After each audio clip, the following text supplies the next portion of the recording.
everyone, it's Jess here from the Scrappy Sisters, and thank you for joining me for a Confessions of a Paper Addict design team layout. So for this layout, I have started with a piece of paper from my stash. So I'm not sure, I cut off the branding strip and I'm not sure where it came from, but as you can see, it's a really nice light pink colour with a really soft white sort of damask pattern in the background. And I'm going to be using that super gorgeous bunny holding the balloon cut file that came from this latest release.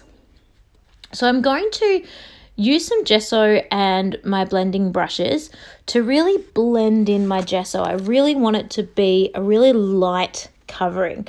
I'm going to tell you now, I'm laughing at myself here because I was decided in my head I was going to go less is more. I really wanted to have a really soft covering in the background because I really wanted to keep that sort of light pink feel and to have my cut file just pop right off the background.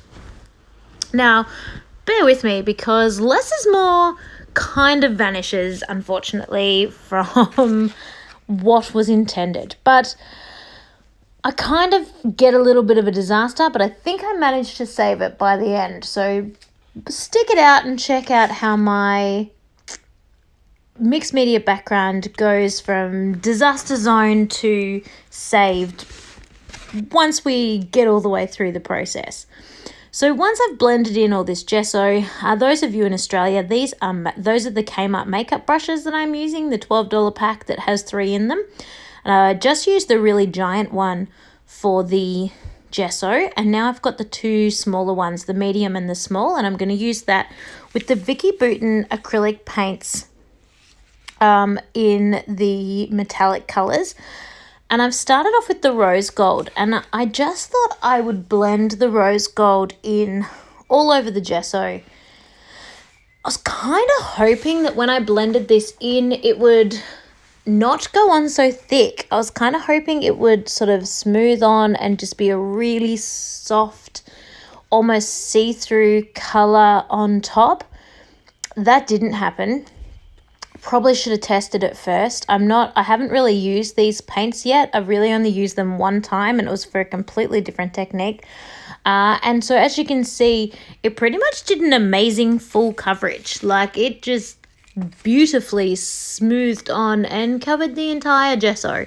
So that didn't go the way I had planned. So then I thought I'm going to get the gunmetal and I'm going to do a little bit of a highlight in this gunmetal, which is essentially black, sort of around the bunny and around the top and bottom of the balloon, because I think that might sort of act almost like a shadow around the balloon. So then I decided to do that. If you are sitting there watching this and going, Jess, no, why are you doing that? You are correct. This was a silly idea. But I've done it now, and so I have to continue to roll with it. I don't have any other pattern paper for the background that's really going to work. You know that these are going to be my wedding albums, so I'm pretty strict on how I want it to look. I really want it to be an amazing layout. And right now I'm pretty much sitting here going, oh my God, I've ruined it.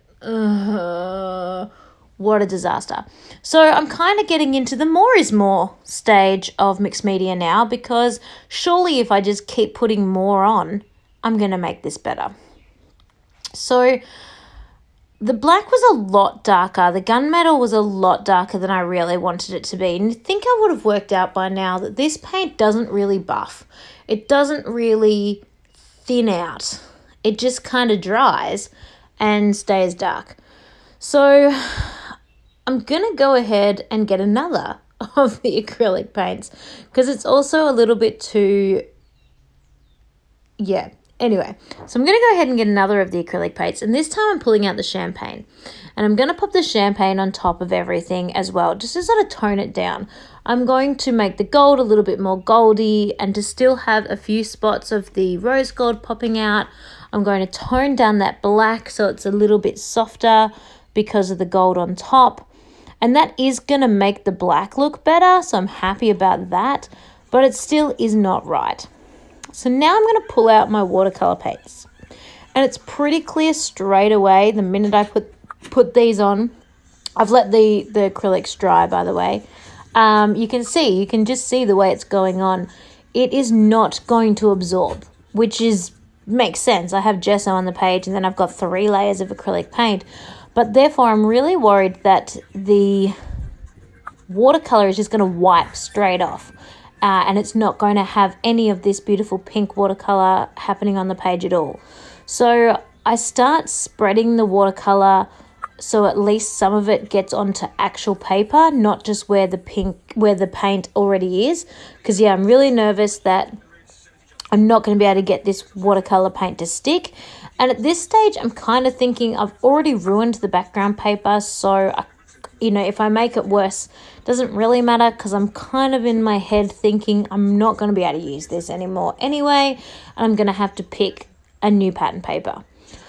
So I just continue to go with it. I don't want just pink. I want to get a little bit of blue, which of course turns to purple because I didn't let the pink dry, but that's okay because purple is pretty. And honestly, this mixed media background just went from one not very well thought out plan disaster to another. But the one thing I can say is it actually started to come together at this point. I'm actually having a look at it going, actually, I think I can work with this. There is quite a big cut file going on top of that, and I think this is going to be okay. So I let it dry, and unfortunately, I knew that I accidentally dripped 2 water drops on the pink paper, on the part where there's no mixed media. And because it was dirty water, it didn't completely dry and just vanish. And it's really killing me, because I don't want to cover it, as in I don't want to put an ephemera piece up there. That was going to be sort of my white space, so to speak, on this layout. So I decide I'm just going to get a stencil, and I'm going to put some stencil on top. I thought about using white texture paste, but I thought that was going to be too much, too stark. I've just covered this entire background in colour. I then don't want white. So then I thought about using a gel medium, because I thought that might dry a little bit more clear. But in the end, I thought, hey, we're going for more is more here. I've got so much happening. I'm going to use Stickles. So I got the Stickles glitter paste and I put that on. So this is the next day. So everything is 100% dry. I've let it all sit and chill. And this is the general gist of what's going to happen on my page. And so I'm looking at this going, okay, I can work with this. This layout I think is going to be all right. I think I've managed to pull this back from the brink of despair to being a usable piece of paper again. All right. So I was really torn whether to mat my photos in foam or whether to put them flat. Now my issue was I always mat my photos with foam, and I love the look of my photos popping up on foam. But I really want this photo here to go underneath the balloon. And the reason why I want that blue, the one with the blue sky, to go under the balloon is because it's got one of the guests' heads in it, quite prominently over my dad's shoulder. And he's not, he's not an important guest. He's not, like my brother or something. And I'd really rather cover him.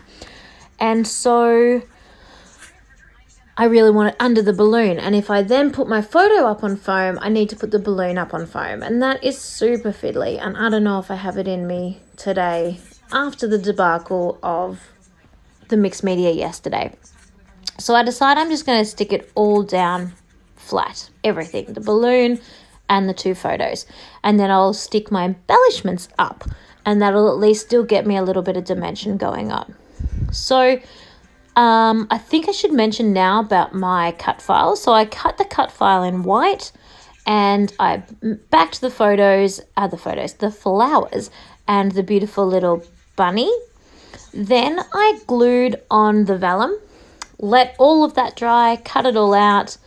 Then I glued on the plain white backing paper and left a little gap, like you would if you're going to stuff a cushion. So you leave a gap to put all the stuffing inside, and then when that's finished, you stitch it closed. So that's what I did. I left a gap, I put all my sequins in, and then I glued it shut.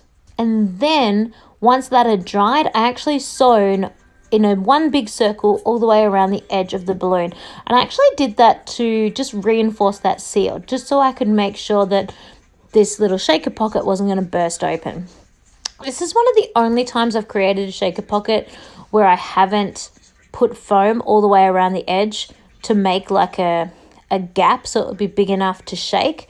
But it's actually working really well. I guess because the balloon is so big, there's a little bit of like an air pocket inside, so the sequins can still shake all around. If I was going to do this again, I would actually mat my balloon in a pattern paper, not in plain white. Plain white is super stark, as you can see looking at it now, and I think it would have been much nicer if I had have matted it with another piece of pattern paper. When you shake the shaker and the sequins are all sort of sprinkled across, it looks okay. So that's another alternative that I could have done as well. I could have actually glued some sequins to random spots behind the paper so that even when the page is like flat like it is now and all the sequins have fallen to the bottom, there would still be some scattered on there because I actually glued them in place. So just a few tips for if you want to try something like this yourself at home. They might help you make some decisions in how you're going to mat or back your cut file. So you can see I've gone ahead and worked on my clusters. I had those pre-planned, so I knew how I wanted to lay them out. So you missed all the decision making there. And the reason I did that on purpose, I do that on lots of my videos. That's because my process videos are reasonably long as it is, even without the decision making process.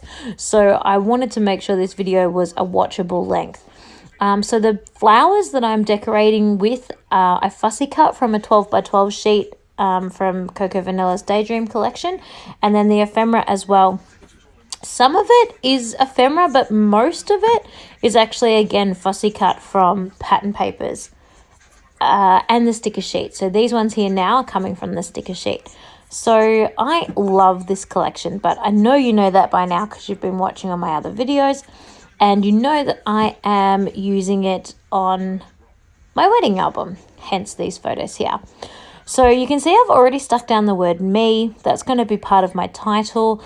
I'm also going to use a mixture of some other Pink Fresh thickers, puffy thickers as well, to finish off my title. And I'm really happy with the way this is coming out. This is starting to look. I think the mixed media definitely worked in the end, thank goodness. And I just love this super gorgeous cut file. I just think it is so cute. And I love that little bunny. And I just thought it worked really well of this picture of Dad and I walking down the aisle for my wedding all those many years ago. Just about finishing it up, actually. I've just got a few more little bits of ephemera that I want to add on. I thought I might like a few tiny words just to enhance each of the little clusters. And then, of course, I will pop on some Heidi Swapp Colour Shine in gold, and I will bring you to the close-ups. So make sure you check the description box down below. I will have links to the Etsy shop, the Confessions of a Paper Addict Etsy shop. I'll also have a direct link to this particular cut file. And I'll also have a link to the Confessions of a Paper Addict Facebook group where you can come and join and you can see how other people use cut files or just layouts in general. It is not exclusively for only cut files to be shared in that group. You can share any layouts that you are creating. And also, if you are someone who has a cutting machine at home, Virginia shares at least 2 to 4 cut files a month, I think it would be. So you definitely want to pop on over. And we also have a challenge that runs monthly as well. And if you are the challenge winner, you get to request a specialized cut file made just for you. So it's definitely worth popping over to join that group. So thank you so much for watching. I hope you have enjoyed this process and I hope you have liked watching the way I created this layout. I hope you can come back again and check out our channel again soon.